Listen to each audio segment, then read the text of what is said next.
नमस्कार। Sanskrit online classes में आप सभी का स्वागत है।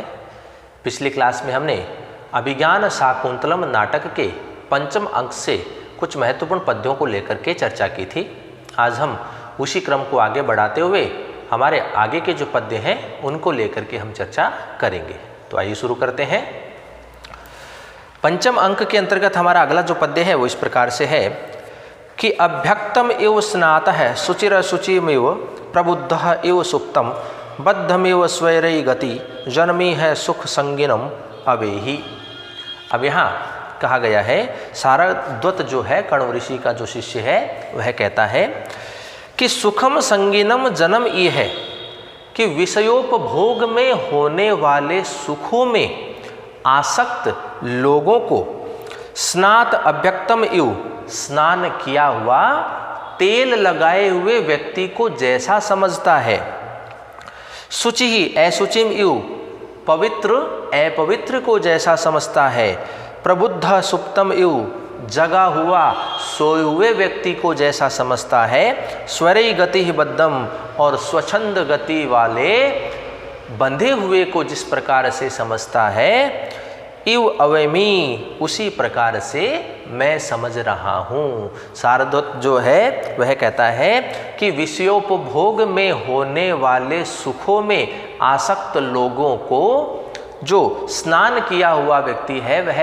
तेल लगाए हुए व्यक्ति को जैसा समझता है, पवित्र अपवित्र को जैसा समझता है, जगा हुआ सोए हुए को जैसा समझता है, स्वच्छंद या स्वतंत्र गति से वाला बंधे हुए को जैसा समझता है वैसा ही मैं समझ रहा हूँ। तो यहाँ कहने का भाव जो है वो इस प्रकार से है कि सांसारिक विषय भोगों में तथा सुखों में आसक्त राजभवन के लोगों को देख करके ऋषि कुमार अर्थात जो सारद्वत है वह सारद्वत कहता है कि मैं इन लोगों को उसी प्रकार से समझ रहा हूँ या देखता हूँ जैसे कि कोई नहाया हुआ व्यक्ति तेल लगाए हुए व्यक्ति को देखता है, पवित्र आचरण करने वाला व्यक्ति अपवित्र आचरण करने वाले को देखता है, स्वच्छंद गति वाला व्यक्ति बंधे हुए व्यक्ति को जैसा देखता है और जगा हुआ व्यक्ति जैसा सोए हुए व्यक्ति को समझता है, देखता है,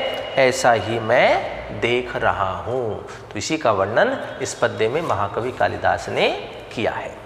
अगला पद्य देखिए। भवन्ति नम्रास्तर्वः फलागमै नवाम्भुभिः दूर विलंबिनो घनः अनुद्धतः सत्पुरुषः समृद्धिभिः स्वभाव एवेश परोपकारिणाम। अब यहाँ महाकवि कालिदास ने लिखा है कि तरवह अर्थात जो वृक्ष होते हैं वे फलागमे हैं, फलों के आने पर उनके आगमन पर नम्रा भवन्ति अर्थात नम्र हो जाते हैं, विनम्र हो जाते हैं या नीचे की ओर झुक जाते हैं। कि वृक्ष जो होते हैं फलों के आगमन होने पर अत्यधिक ही विनम्र हो जाते हैं, नम्र हो जाते हैं, नीचे की ओर झुक जाते हैं। घनः नवाम्बुभिः दूर विलंबिनः भवन्ति और जो घन अर्थात बादल जो होते हैं नवीन जल से युक्त होने पर अत्यधिक ही नीचे की ओर लटक जाते हैं अर्थात वो भी नम्र हो जाते हैं, झुक जाते हैं। सत्पुरुषः समृद्धिभिः अनुद्धतः भवन्ति और सत्पुरुष जो होते हैं, सज्जन जो होते हैं, समृद्धि की प्राप्ति होने पर वो भी अत्यधिक ही विनम्र हो जाते हैं। एषः परोपकारिणाम स्वभाव एव है, ऐसा परोपकार करने वालों का स्वभाव ही होता है। जो परोपकारी होते हैं उनका स्वभाव ऐसा ही होता है कि वे दूसरों के प्रति अत्यधिक ही विनम्र हो जाते हैं, नम्र हो जाते हैं। तो इसी का वर्णन इस पद्य में महाकवि कालिदास ने किया है। अगला पद्य देखिए। त्वमर्हताम प्राग्रश्रः समृतो न शकुंतला मूर्तिमती च सत्क्रिया समानयंस्तुल्य गुणम वधूवरम चिरस्य वाच्यम न गतः प्रजापति। अब यहाँ सारंगरव जो है कण्व ऋषि का शिष्य वह कहता है कि त्वम न अहर्ताम प्राग्रश्रः स्मृतः असि अर्थात आप जो है हम लोगों के पूज्य व्यक्तियों में मुख्यतम माने गए हो, अग्रसर माने गए हो, श्रेष्ठ माने गए हो, कि आप जो हैं हम लोगों के जो पूज्य व्यक्ति हैं उनमें सर्वप्रथम हो, अग्रसर हो, मुख्यतम माने गए हो। शकुंतला च मूर्तिमती सत्क्रिया अस्ति, और शकुंतला जो है वो साक्षात मूर्ति रूप है, अर्थात वह साक्षात पूजा है। तुल्य गुणान वधूवरम समानयन प्रजापति ही चिरस्य वाच्यम नगत है। तुल्य गुणान अर्थात एक समान गुण वालों को, अर्थात वधूवरम और वधू और वर को मिलाते हुए प्रजापति अर्थात प्रजापति ब्रह्मा जो हैं वे चिरस्य वाच्यम नगत है, बहुत अधिक समय के पश्चात भी अपात्र नहीं हुए हैं, अर्थात निंदा के पात्र नहीं बने हैं। तो यहाँ सारंगदत्त जो है, सारंगरव जो है वो कहता है कि आप, अर्थात वह दुष्यंत से कह रहा है कि आप जो है वो हम लोगों के जो पूजनीय व्यक्ति होते हैं उनमें आप सबसे महत्वपूर्ण हैं, सबसे आगे रहने वाले हैं। और ये जो शकुंतला है ये तो साक्षात पूजा ही है। और फिर कहा गया है कि समान गुणों वाले वधू एवं वर को मिलाते हुए सृष्टिकर्ता जो ब्रह्मा है वो चिरकाल तक भी, अर्थात बहुत अधिक समय के पश्चात भी निंदा के पात्र नहीं बने हैं। तो इसी का वर्णन किया है। तो कहने का भाव जो है वो इस प्रकार से है कि सारंगरव महर्षि कण्व द्वारा कही हुई बात को कहता है। क्या कहता है? क्योंकि आप हमारे जो पूजनीय व्यक्ति हैं उन सभी में आप प्रमुख हैं, पूज्य माने गए हैं। शकुंतला साक्षात शरीरिणी अर्थात सत्क्रिया है, पूजा है, अर्थात मानो वह पुण्य क्रियाओं की साक्षात मूर्ति है।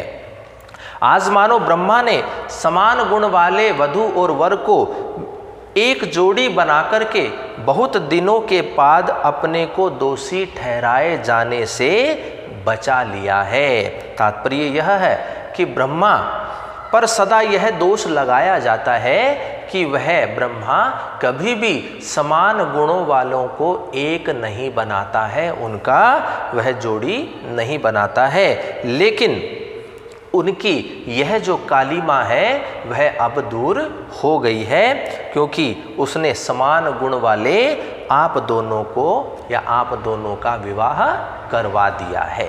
तो इसी का वर्णन इस पद्य में महाकवि कालिदास ने किया है। अगला पद्य देखिए। सतीमपि ज्ञाति कुलै संश्रयाम जनो अन्यथा भर्ति मतिं विशंकते अतः समीपे पणिनेतु ऋष्यते प्रिया अप्रिया वा प्रमदा स्वबंधुभिः। अब यहाँ सारंगरव जो है वह कहता है कि भर्तृमतीम अर्थात जो सौभाग्यवती होती है, अर्थात जो सधवा स्त्री होती है, पति से युक्त जो होती है, कि भर्तृमतीम अर्थात सधवा स्त्री यदि ज्ञाति कुलेक संश्रयाम, यदि वह सदैव अपने पितृगृह अर्थात अपने पिता के घर में रहती है, तो सतीम अपि भले ही वह कितनी भी सती साध्वी ही क्यों न हो, जन है अन्यथा विसंकते, जो लोग होते हैं वो सदैव इसका विपरीत अर्थ ही लगाते हैं कि जो सधवा स्त्री होती है वह यदि अपने पिता के घर में रहती है, भले ही वह कितनी भी सती साध्वी क्यों न हो, जो लोग होते हैं वह विपरीत अर्थ ही लगाते हैं। अतः स्वबंधुभिः प्रमदा प्रिया अप्रिया वा परिणेतुः समीपेष्यते। वधू के बंधुजन उस युवती वधू को चाहे वह अपने पति के लिए प्रिय हो या फिर वह अप्रिय हो, वे सदैव ही उसे उसके पति के पास ही रखना चाहते हैं। तो सारंगरव जो है वह राजा से कहता है कि सधवा स्त्री यदि अपने पिता के घर में रहती है, भले वह कितनी भी सती साध्वी क्यों न हो, जो लोग होते हैं वह विपरीत अर्थ ही लगाते हैं। तो यहाँ वधू के जो बंधुजन होते हैं वो बंधुजन युवती वधू को, अब वह वधू अपने पति के लिए प्रिय हो या अप्रिय हो सदैव ही वो अपने पति के पास ही रखवाना चाहते हैं। वो वधूजन चाहते हैं कि वह युवती वधू सदैव अपने पति के समीप ही रहे। तो यहाँ कहने का भाव है कि सारंगरव राजा से कहता है कि आप तो स्वयं लोक व्यवहार के ज्ञाता हैं। लोक व्यवहार के अनुसार विवाहिता सधवा स्त्री भले ही वह श्रेष्ठ चरित्र वाली क्यों न हो, किंतु यदि वह सदैव यदि अपने पिता के घर में रहती है तो उसके संबंध में अनेक प्रकार की आशंकाएं उत्पन्न होती हैं। वधू के बंधुजन युवती स्त्री को उसके पति के पास ही रखना चाहते हैं, भले ही वह अपने पति के लिए प्रिय हो या फिर वह अपने पति के लिए अप्रिय हो, अर्थात पति उसे सुख दे अथवा दुख दे, प्रत्येक स्थिति में उसका वहाँ रहना ही अच्छा होता है। तो सारंगरव के कहने का तात्पर्य यह है कि शकुंतला चाहे तुम्हें प्रिय हो या अप्रिय हो, इसे आपको अपने पास रखना ही उचित है। तो इस प्रकार से सारंगरव जो है वो राजा दुष्यंत से कहता है। तो इसी का वर्णन इस पद्य में महाकवि कालिदास ने किया है। अगला पद्य देखिए।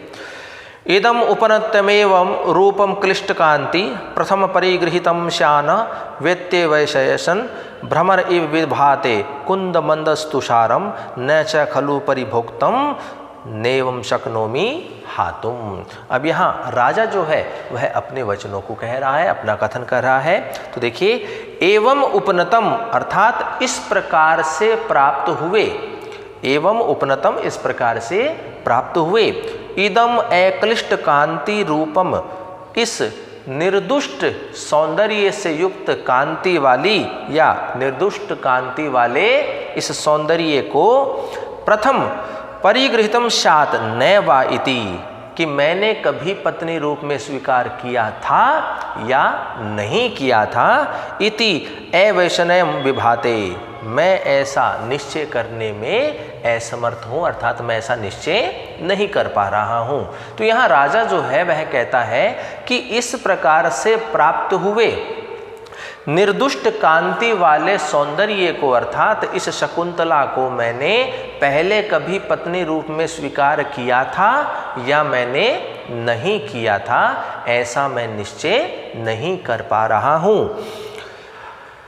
विभाते अर्थात प्रातः काल में अंतस्तुषारम कुंद भ्रमर इव न च खलु परिभोक्तम नेव हातुम शक्नोमि, और प्रातः काल ओस से भरे कुंद पुष्प को भ्रमर के समान, प्रातः काल में ओस से भरे कुंद पुष्प को भ्रमर के समान मैं न तो इसका उपभोग कर पा रहा हूँ और न ही मैं इसको छोड़ पा रहा हूँ। तो इस प्रकार से राजा का जो मन है वह अत्यधिक ही संशय से भरा हुआ है कि वह यह निश्चय नहीं कर पा रहा है कि इस शकुंतला को पहले उसने पत्नी रूप में स्वीकार किया था कि नहीं किया था। इस समय राजा दुष्यंत की स्थिति उस भ्रमर के समान हो गई है, जैसे प्रातः काल में कुंद पुष्प को वह भ्रमर न तो उपभोग कर सकता है उसका और न ही उसे छोड़ सकता है। तो कहने का भाव जो है वो इस प्रकार से है कि शकुंतला को बड़े ध्यान से देखकर राजा अपने मन में विचार करता हुआ कहता है कि इस प्रकार अर्थात गर्भवती के रूप में प्राप्त हुए इस निर्दोष शोभा वाली सुंदरी को मैंने कभी पहले पत्नी रूप में स्वीकार किया था अथवा नहीं किया, इस बात का मैं निश्चय नहीं कर पा रहा हूँ। मेरी स्थिति उसी प्रकार से हो गई है कि जिस प्रकार से भ्रमर उस कुंद को, ओस से भरे हुए उस कुंद पुष्प का न तो वह उपभोग कर सकता है और न ही उसे छोड़ सकता है। तो ऐसी ही दुविधा का मैं महसूस कर रहा हूँ। तो इसी का वर्णन इस पद्य में महाकवि कालिदास ने किया है। अगला पद्य देखिए। व्यपदेशम आविलयितुम किमिह से जनमिमं च पातितुम कुलंकशेव सिंधु प्रसन्नम भट्ट भस्तट तरुम च। अब यहाँ राजा दुष्यंत जो है वह कह रहा है कि किम त्वम, क्या तुम, व्यपदेशम आविलयितुम इमं जनम पातयितुम च ईह से, यहाँ राजा दुष्यंत जो है वह कह रहा है कि क्या तुम अपने कुल को कलंकित करने वाली या कलंकित करने के लिए और तथा इस जन अर्थात मुझ दुष्यंत को पतित बनाने के लिए उसी प्रकार चेष्टा कर रही हो। तो यहाँ राजा दुष्यंत जो है वो शकुंतला से कह रहा है कि तुम अपने कुल को कलंकित करने के लिए तथा मुझ दुष्यंत को पतित बनाने के लिए उसी प्रकार से चेष्टा कर रही हो जिस प्रकार से कुलंकषाम सिंधु प्रसन्नम अंबः तट तरुम च इव, उसी प्रकार से तुम चेष्टा कर रही हो जैसे किनारों को तोड़ने वाली नदी निर्मल जल को दूषित बनाती हुई और किनारे पे लगे हुए वृक्षों को तोड़ने की या गिराने की चेष्टा करती है। तो यहाँ राजा दुष्यंत जो है वह शकुंतला से कह रहा है कि तुम अपने कुल को कलंकित करने के लिए और मुझ दुष्यंत को पतित बनाने के लिए तुम उसी प्रकार से चेष्टा कर रही हो जिस प्रकार से किनारों को तोड़ने वाली नदी अपने निर्मल जल को दूषित बनाती हुई और किनारों पर लगे वृक्ष को गिराने की चेष्टा करती है। तो यहाँ भाव है कि शकुंतला की बात सुनकर के दुष्यंत कहता है कि जिस प्रकार से एक तट पर को गिरा देने वाली नदी अपने स्वच्छ पानी को गंदा करने की तथा किनारे पर लगे हुए वृक्षों को गिराने की चेष्टा करती है, उसी प्रकार से तुम मेरे कुल को कलंकित करने के लिए और मुझे पतित बनाने के लिए ही इस प्रकार की चेष्टा कर रही हो। तो इसी का वर्णन इस पद्य में महाकवि कालिदास ने किया है। अगला पद्य देखिए। स्त्रीणाम शिक्षित पटुत्वम अमानुषीषु संदृश्यते किमुत यः प्रतिबोधवत्यः प्रागंतरिक्ष गमनात् स्वम अपत्य जातमन्यः द्विजहि परभृतः खलु पोषयन्ति।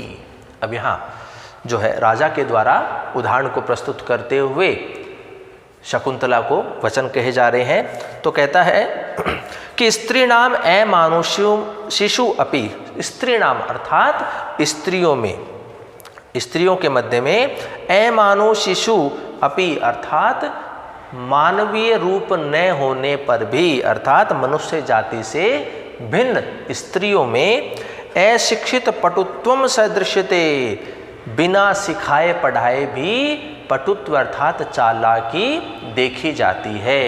कि स्त्रियों के मध्य में मनुष्य जाति से भिन्न स्त्रियों में बिना सिखाए पढ़ाए भी चतुरता या पटुत्व या फिर चालाकी देखी जाती है।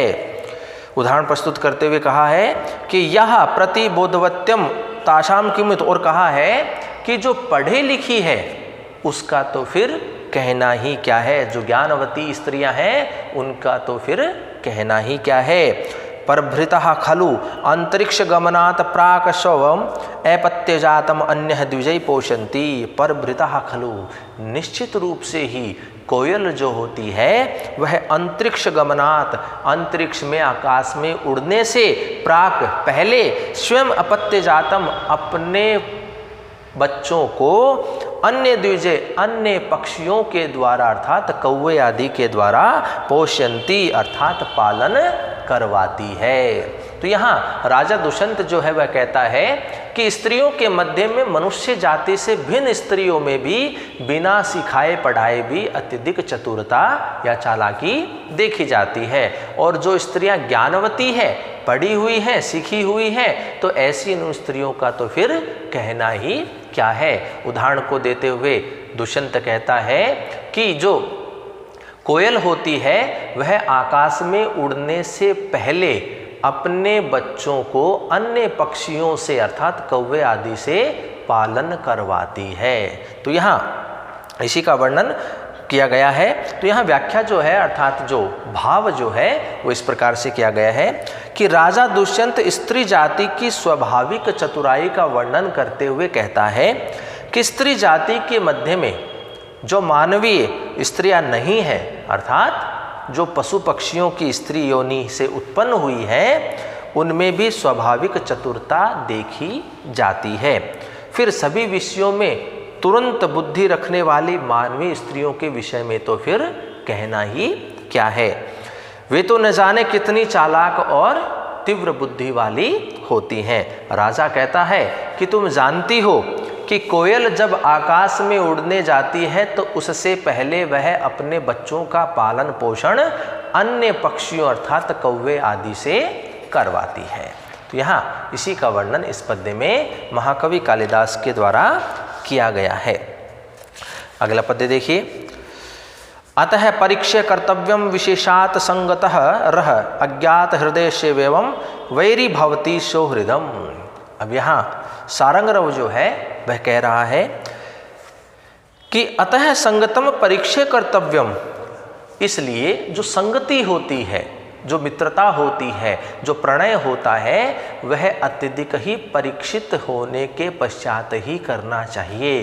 परीक्षा करने के पश्चात ही उसे करना चाहिए। अर्थात जो शील होता है, व्यक्ति विशेष का जो शील होता है, आचरण होता है, और जो उसके कुलाचार आदि होते हैं, उसकी पूर्ण परीक्षा करने के पश्चात ही प्रणय करना चाहिए, मित्रता करनी चाहिए, संगति करनी चाहिए। कहा है कि संगतः तु विशेषात, और विशेष रूप से जो संगति होती है, जो प्रणय होता है, जो विवाह आदि होते हैं, वो तो परीक्षा करने के पश्चात ही करनी चाहिए। अज्ञात हृदयेषु सौहृदः एवं वैरी भवति, कि अज्ञात हृदय वाले व्यक्तियों के साथ किया गया जो प्रेम संबंध है वह निश्चित रूप से ही शत्रुता का कारण बन जाता है। तो यहाँ सारंगरव जो है वह कहता है कि जो संगति होती है वह परीक्षा करने के पश्चात ही करनी चाहिए। अर्थात मित्रता जो है, प्रणय जो होता है, वह परीक्षा के पश्चात ही करना चाहिए। अर्थात व्यक्ति विशेष का आचरण कैसा है, उसका कुल किस प्रकार का है, उसकी परीक्षा करने के पश्चात ही संगति करनी चाहिए। और विशेष रूप से संगति के लिए कहा गया है कि विवाह आदि का संबंध करने से पूर्व अच्छे प्रकार से जांच कर लेनी चाहिए, परीक्षा कर लेनी चाहिए। और कहा गया है कि अज्ञात हृदय वाले व्यक्तियों के साथ किया गया प्रणय, संगति, मित्रता, विवाह आदि जो है वो शत्रुता का कारण ही बनता है। तो यहाँ कहने का भाव जो है इस प्रकार से है कि दुष्यंत एवं शकुंतला के पारस्परिक वार्तालाप को सुनने के पश्चात अपने अंतिम निर्णय के रूप में सारंगरव कहता है कि इसलिए तो यही कहा गया है कि मैत्री और प्रणय व्यक्ति विशेष के कुल, शील, आचार आदि की पूर्ण परीक्षा करके ही करना चाहिए। इस पर एकांत प्रणय करते समय तो और भी विशेष ध्यान देना चाहिए। ऐसा न करने पर परिणाम जो होते हैं वो द्वेष को उत्पन्न करने वाले होते हैं, द्वेष का कारण बन जाते हैं। वह प्रेम वह अंततः टूटता ही है और पश्चाताप का कारण बनता है। तो इसी का वर्णन इस पद्य में महाकवि कालिदास ने किया है। अगला पद्य देखिए।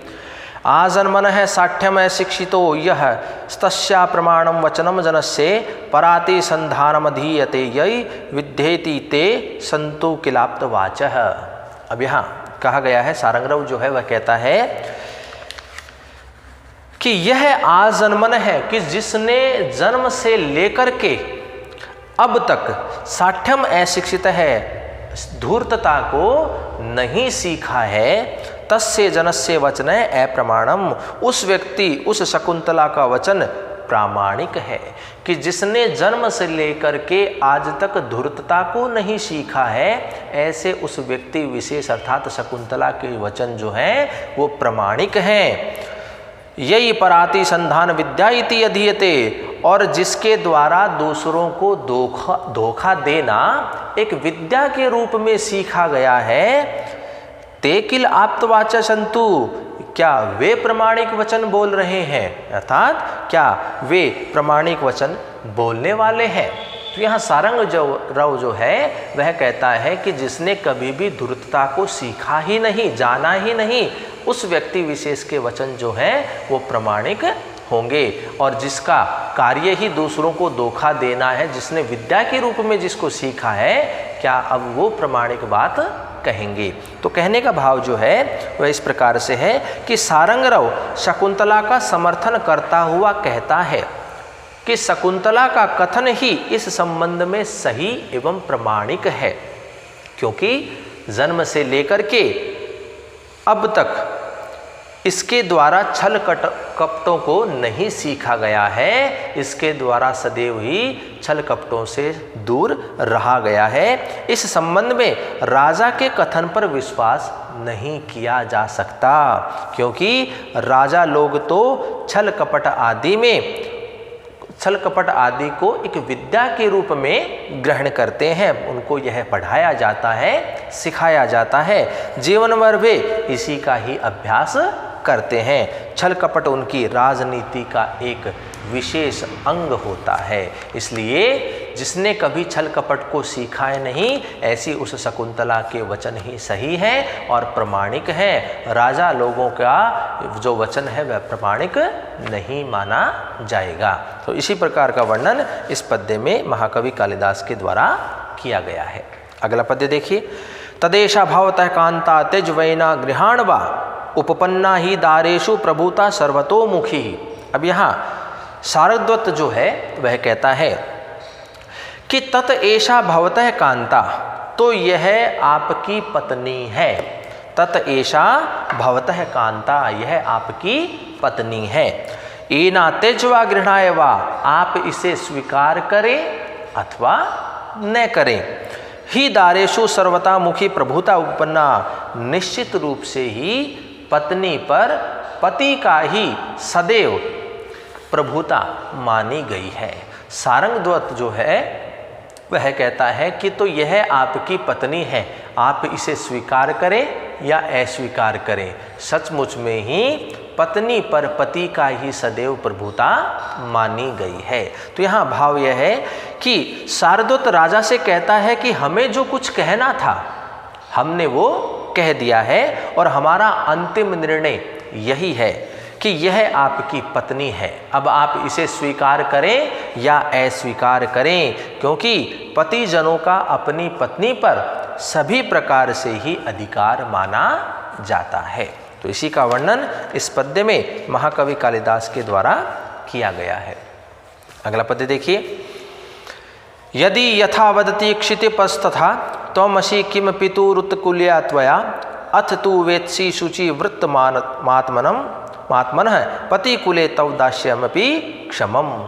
अब सारंगरव जो है वह शकुंतला से कहता है कि राजा के वचनों को सुनकर के सारंगरव जो है वो शकुंतला से कह रहा है कि क्षितिपः यथा वदन्ति, कि यह राजा दुष्यंत जिस प्रकार से कह रहा है, कहता है यदि तुम तथासि, यदि तुम वैसी ही हो, अर्थात कुल मर्यादा से भ्रष्ट हुई हो, तो उत्कलया त्वया पितु किम, तो फिर तुमसे पिता कर्ण को भी क्या प्रयोजन है। तो यहाँ सारंगरव जो है शकुंतला से कहता है कि यदि राजा दुष्यंत जिस प्रकार से कह रहा है, कहता है यदि तुम वैसी हो, अर्थात अपने कुल मर्यादा से भ्रष्ट हो, तो तुझसे पिता कर्ण को भी किसी प्रकार का कोई प्रयोजन नहीं है। अथ तु आत्मनः व्रतम शुचि वेत्सि, और यदि तुम अपने आचरण को पवित्र समझती हो, तो पति कुले तव दास्यम अपिक्षमम, तो पति के घर में तुम्हारी दासता होना भी उचित ही है। अर्थात पति के घर में तुम दासी के रूप में भी रहो तो यह उचित है। यदि राजा दुष्यंत जैसा कह रहा है, यदि तुम वैसी कुल आचरण से भ्रष्ट हो, अपने कुल मर्यादा से भ्रष्ट हो, तो उस पिता कर्ण से भी तुम्हें कोई प्रयोजन नहीं है, पिता कर्ण को भी तुझसे कोई प्रयोजन नहीं है। और यदि तुम अपने आचरण को पवित्र समझती हो, तो पति के घर में तुम दासी के रूप में भी रहो तो यह उचित ही है। तो कहने का भाव है, सारंगरव जो है वो स्पष्ट शब्दों में शकुंतला से कहता है कि राजा दुष्यंत ने तुम्हारे विषय में जैसा विचार किया है और कहा है, यदि तुम वास्तव में उसी प्रकार की हो, कुल मर्यादा से पतित, तुम पिता के घर भी जाकर के क्या करोगी। अर्थात इस प्रकार की तुम्हारे से महर्षि कर्ण भी कोई संबंध रखना नहीं चाहेंगे, तथा यदि तुम अपने आचरण को पवित्र समझती हो तो राजा तुम्हारे संदर्भ में कुछ भी कहे, तुम्हारे लिए पति कुल में दासी बनकर रहना भी उचित ही है। तो इसी का वर्णन इस पद्य में महाकवि कालिदास ने किया है। अगला पद्य देखिए। कुमुदान्यो शशांक सविता बोधयति पंकजानेयो वशीनाम ही पर परिग्रह संश्लेष परांग मुखी वृत्ति ही। अब यहाँ राजा जो है वह कहता है कि शशांक कुमुदानी एव, कि जो चंद्रमा होता है वह कुमुदों को विकसित करता है। सविता पंकजानी एव बोधयति, और जो सूर्य होता है वह कमलों को विकसित करता है। वशीनाम वृत्ति पर परिग्रह संश्लेष परांग मुखी भवती, क्योंकि जितेंद्रिय इंद्रिय जो होते हैं ऐसे उन व्यक्तियों की मनोवृत्तियां पराई स्त्री के स्पर्श से सदैव ही विमुख होती है।